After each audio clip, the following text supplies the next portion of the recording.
la Cour suprême a défini la diffamation comme étant la communication de propos ou d'écrits qui font perdre l'estime ou la considération de quelqu'un ou qui, encore, suscite à son égard des sentiments défavorables ou désagréables et ce, tant par l'idée qu'elles expriment explicitement ou encore par les insinuations qui s'en dégagent.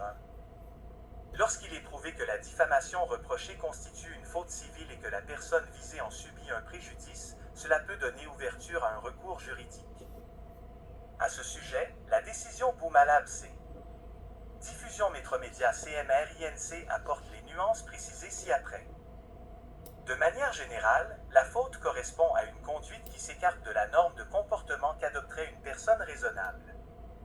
Malgré toute l'importance accordée par la Charte québécoise à la protection des droits individuels, un comportement attentatoire à un droit qu'elle garantit ne constitue pas nécessairement une faute civile. En effet, encore faut-il que l'atteinte constitue une violation de la norme objective prévue par l'art.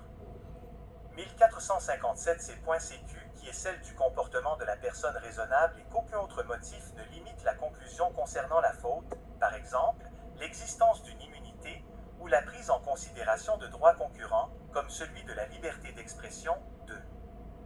Ainsi, on peut dégager de cet extrait que certains facteurs doivent être pris en compte dans l'analyse de la définition de la diffamation avant d'en venir à conclure s'il s'agit effectivement d'une faute qui peut faire l'objet d'une condamnation. L'adage « la liberté des uns s'arrête là où celle des autres commence » exprime bien cette idée. Par exemple, dans un contexte de propos diffamatoires, le droit à la sauvegarde de sa dignité, de son honneur et de sa réputation entre souvent en conflit avec le droit à la liberté d'expression. Le tribunal devra alors soupeser tous ces droits protégés par la Charte, lesquels ne sont pas absolus, afin de trancher s'il est question de diffamation. L'évaluation des dommages. Par ailleurs, l'objectif derrière une poursuite en diffamation devant les tribunaux civils a bien souvent deux volets, faire cesser l'atteinte, par exemple, en obtenant le retrait d'une publication et 2. Obtenir une réparation pour les dommages subis, notamment quant à la réputation d'une personne. Évidemment, lorsqu'un tribunal conclut que des propos et/ou des écrits sont diffamatoires, il faudra dans un deuxième temps évaluer les dommages causés selon la situation d'espèce qui est présentée devant lui. Pour ce faire, la jurisprudence a établi des critères, non limitatifs, susceptibles de faciliter cet exercice contextuel. 59. 8 critères guident le tribunal dans l'évaluation de la réclamation et du quantum à accorder. 1. La gravité intrinsèque de l'acte. 2.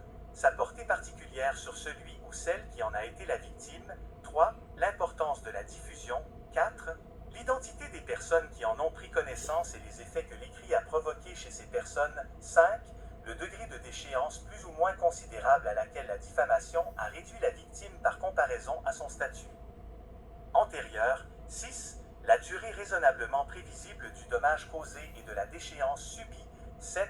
La contribution possible de la victime par sa conduite ou ses attitudes. Finalement, émoticône, n'en croyant pas ses yeux, les circonstances extérieures qui, de toute façon et indépendamment de l'acte fautif, constituent des causes probables du préjudice allégué ou de partie de ce préjudice. 3. Par exemple, dans l'affaire Rious et Demers, le défendeur est condamné à payer au demandeur des dommages-intérêts de 1 000 $ pour avoir atteint la réputation de ce dernier en publiant sur les réseaux sociaux des commentaires sur la situation financière du demandeur, sur sa physionomie et sur la disponibilité de sa conjointe en cas de rupture. 4.